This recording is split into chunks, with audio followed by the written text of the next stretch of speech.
Thomas was gone. That was the last thing I remembered, but not the only thing.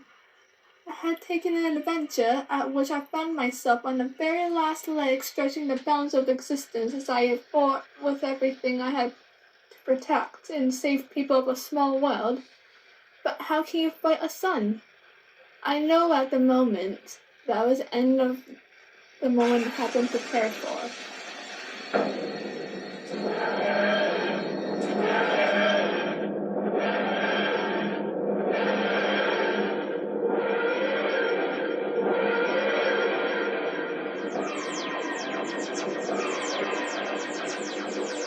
My body seemed to shiver as I lifted myself from an unusual sensation. The room seemed to shift as I was being pulled through reality. Suddenly, the burning stopped, and I found myself inside a Tardis. But not my Tardis, way too gothic. A tall man with pale skin stood at the console unit and suddenly turned to me. "What?"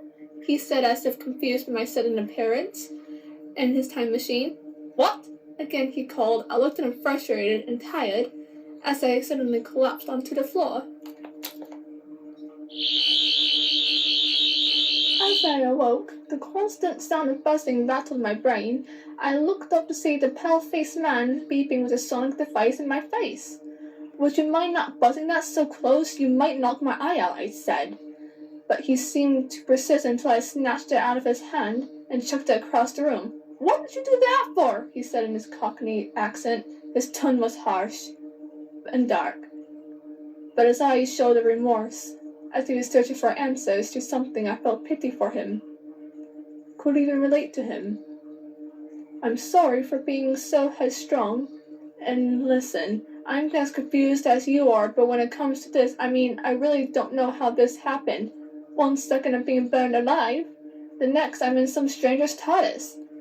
Talking of which, you really need some light in here, hon. The candles are only going to do so much," I told him.